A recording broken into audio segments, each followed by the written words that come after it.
लानायनि गाहाय थांखिया मा? नायगिरि बिथांमोननिसिम गिबियावनो खुलुमनाय जासिदों। जों दिनै मोनसे खौरां मेल लादों। बेयो जाहैबाय उद्देश्यआ मैया जों मोनसे ससियेल मिडियायाव नुबाय थादों। इउपिपिएलनि फाउन्डार जे मावथि ब्रह्म हाज'वारि बिथाङा माबायाव बिपिएफआव जइन जानायखौ जों नुनो मोन्दों आरो बिथाङा गावखौनो फाउन्डार होननानै लादों। नाथाय जोङो 13 नम्बर चिरां ब्लक इउपिपिएल जानानै जों स्पष्ट होनो लुबैदों सासे फाउन्डारा माबादि रेसपन्सिबिलिटि थायो बिथाङा गाव आन्दाज मोना ना मोना जोङो बेखौ मिथिला।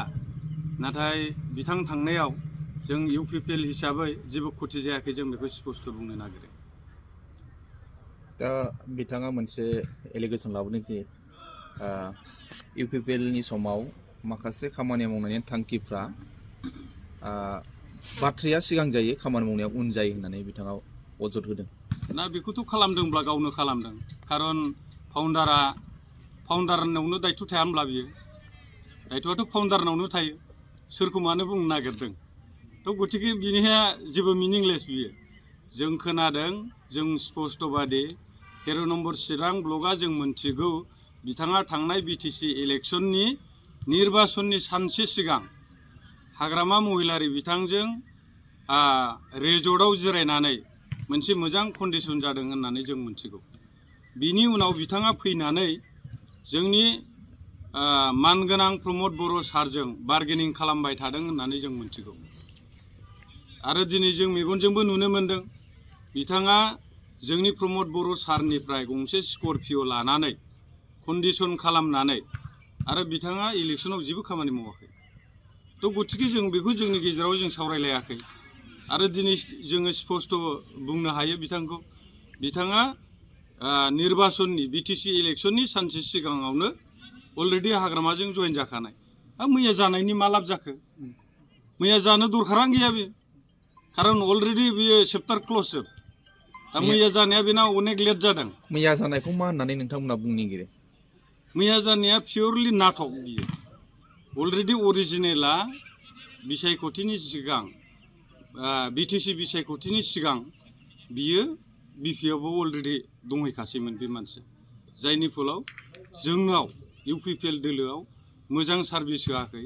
आरो दिनै रिजाल्टखौबो जों मोनथिबाय इउपिपिएलआ मानो जेनदों, बेबो बेयावनो ओंखारफाबाय रिजाल्टआ, नङा होमबा?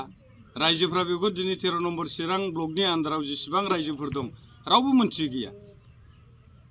थ' गथिखे जोंहा मावथि ब्रह्म हाज'वारि थांनायाव जेबो लस जायाखै आरो बिथांनाव दाबो ब्लाड टेस्ट खालामनानै नाय बिपिएफआ बिथांनाव पियरलि इउपिपिएलनि थैया दंमारोमोन। आरो बे थांनानै थादों होनोब्ला इउपिपिएलनि अक्सिजेन लानानै थाखायै फैसायै जानानै देहाखौ फोथांनानै लाखिदों होनोबा मावथि ब्रह्म हाज'वारिमोन।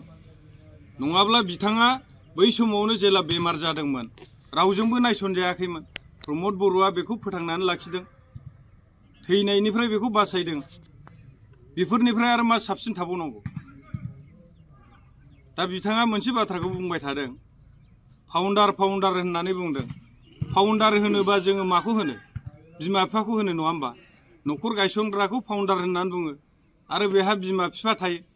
बे बिमा बिफाया न'खरखौ दानानै 2015निफ्राय 2025आव 10 बोसोरल' जादों इउपिपिएलआ।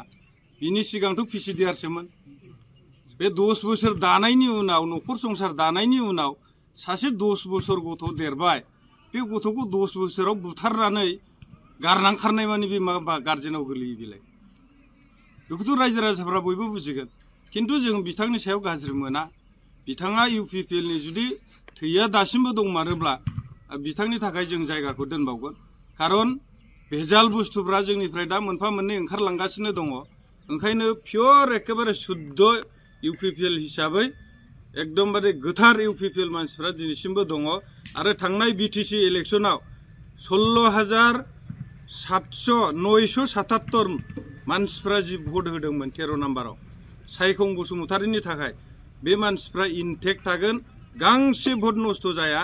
बरंसो दिनै बिपिएफनि जि फुख्रि बे फुख्रियाव नाया बारा जाहैबाय पलुसनजों बिसोर माने बारा गोबाव थानो हानाय नङा रायजो राजाफ्रा बेखौ नायबाय थाबानो जाबाय स्पष्ट बे खोथाया गतिके जोंनाव दा आलु गेसाव गैला आलु गेसाव जेसेबां दंमोन हाग्रामानि जि आलु गुदाम बेवहाय जोङो हगार हरजोब्बाय